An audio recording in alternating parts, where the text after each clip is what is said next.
Bedtime Stories for My Sister Juniper. The Princess and the Goblin by George MacDonald.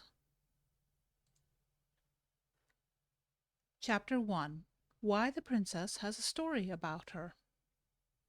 There was once a little princess whose father was king over a great country full of mountains and valleys.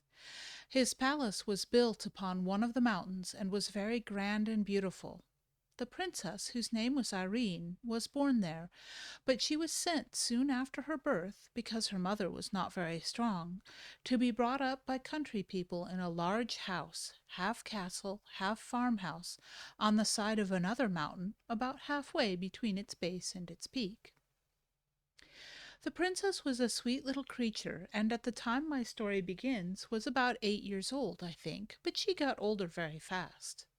Her face was fair and pretty, with eyes like two bits of night sky, each with a star dissolved in the blue. Those eyes you would have thought must have known they came from there, so often were they turned up in that direction. The ceiling of her nursery was blue, with stars in it, as like the sky as they could make it. But I doubt if ever she saw the real sky with the stars in it, for a reason which I had better mention at once. Those mountains were full of hollow places underneath, huge cavern and winding ways, some with water running through them, and some shining with all colors of the rainbow when a light was taken in. There would not have been much known about them had there not been mines there, great deep pits with long galleries and passages running off from them, which had been dug to get at the ore of which the mountains were full. In the course of digging, the miners came upon many of these natural caverns. A few of them had far-off openings out on the side of a mountain or into a ravine.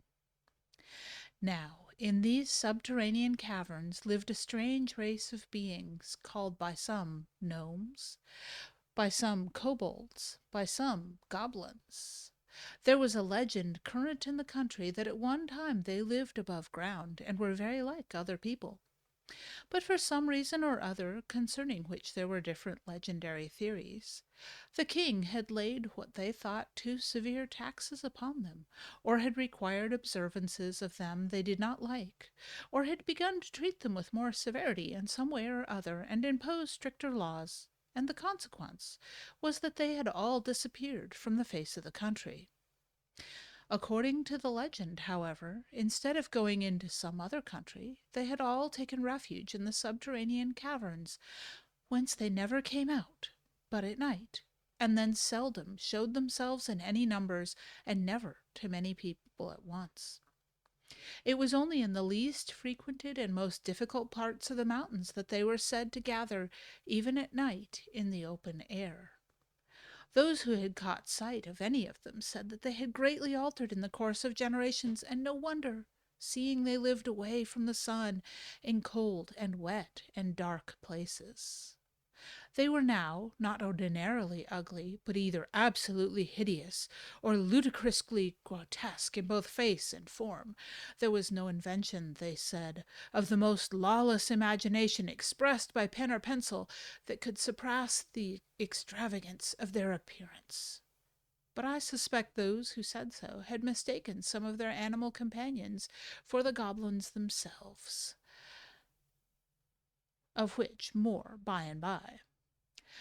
The goblins themselves were not so far removed from the human as such a description would imply, and as they grew misshapen in body, they had grown in knowledge and cleverness, and were now able to do things no mortal could see the possibility of. But as they grew in cunning, they grew in mischief, and their great delight was in every way they could think of to annoy the people who lived in the open-air story above them.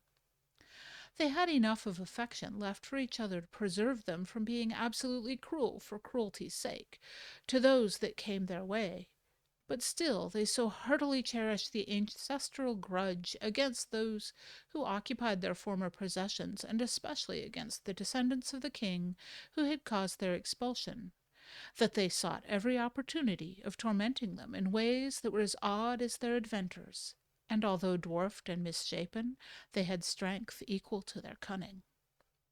In the process of time, they had got a king and a government of their own, whose chief business, beyond their own simple affairs, was to devise trouble for their neighbors. It will now be pretty evident why the little princess had never seen the sky at night. They were much too afraid of the goblins to let her out of the house then, even in company with ever so many attendants, and they had good reason, as we shall see by and by.